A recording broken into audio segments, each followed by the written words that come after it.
Pada hari berikutnya, berfirmanlah Allah, hendaklah bumi mengeluarkan segala jenis makhluk yang hidup, ternak dan binatang melata, dan segala jenis binatang liar.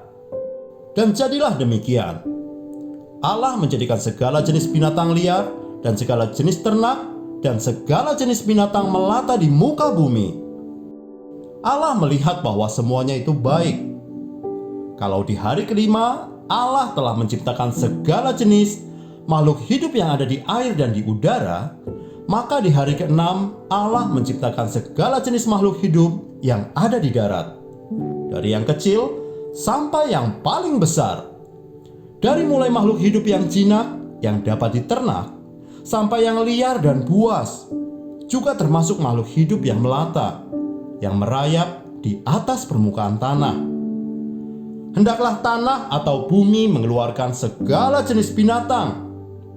Kalimat ini memberitahukan bahwa saat Tuhan Allah menciptakan semua makhluk hidup, Ia menciptakan semua makhluk hidup itu dari tanah. Kembali ke ayat utama. Berfirmanlah Allah, baiklah kita menjadikan manusia menurut gambar dan rupa kita, supaya mereka berkuasa atas ikan-ikan di laut dan burung-burung di udara, dan atas ternak, dan atas seluruh bumi, dan atas segala binatang melata yang merayap di bumi. Allah menciptakan manusia sebagai ciptaan yang paling akhir dari semua ciptaannya. Meskipun sebagai ciptaan yang terakhir, Allah menciptakan manusia dengan desain khusus. Ketika Allah akan membentuk manusia, Allah berfirman, baiklah kita menjadikan manusia menurut gambar dan rupa kita. Siapa yang dimaksud dengan kita? Jawabannya ada di ayat 27. Maka Allah menciptakan manusia itu menurut gambarnya. Menurut gambar Allah, diciptakannya dia laki-laki dan perempuan. Diciptakannya mereka. Manusia adalah mahkota ciptaan Allah.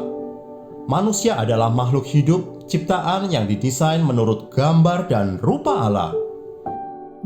Inilah yang membedakan manusia dengan binatang. Manusia dijadikan menurut gambar dan rupa Allah. Sampai-sampai Raja Daud pun bertanya, apakah manusia sehingga engkau mengingatnya? Apakah anak manusia sehingga engkau mengindahkannya?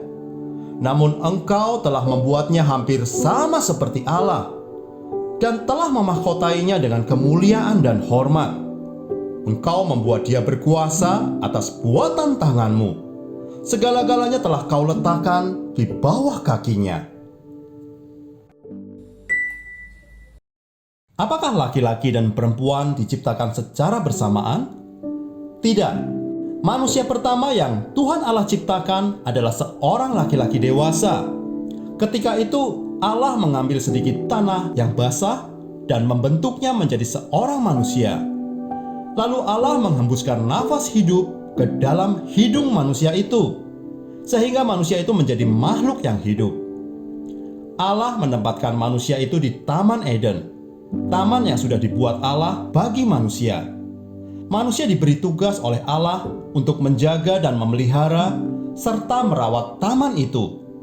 Semua yang sudah Allah buat itu baik adanya. Tapi kali ini Allah berfirman, tidak baik kalau laki-laki ini hanya seorang diri. Aku akan menjadikan seorang penolong yang cocok sebagai pendampingnya. Maka Allah membuat laki-laki itu tertidur, sangat nyenyak.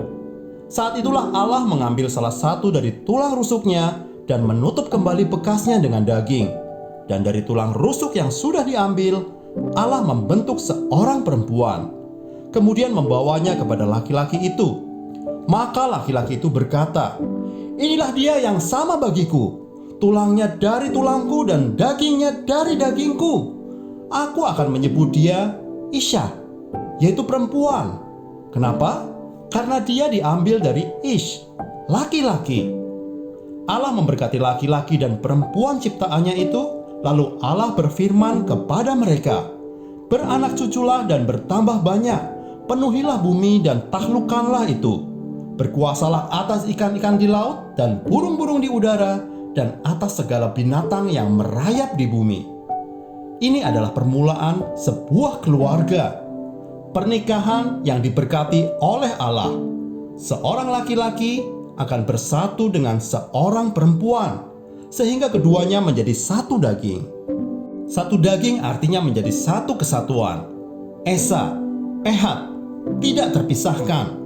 Sama seperti dua buah papan yang disatukan dengan cara mengikat atau memakunya menjadi satu papan. Lalu Allah berfirman, "Lihatlah, Aku memberikan kepadamu segala tumbuh-tumbuhan yang berbiji di seluruh bumi, dan segala pohon-pohonan yang buahnya berbiji, itulah yang akan menjadi makananmu. Tetapi kepada segala binatang di bumi, dan segala burung di udara, dan segala yang merayap di bumi yang bernyawa, Kuberikan segala tumbuh-tumbuhan hijau menjadi makanannya." Dan jadilah demikian. Maka Allah melihat segala yang dijadikannya itu sungguh amat baik. Jadilah petang dan jadilah pagi, itulah hari ke-6.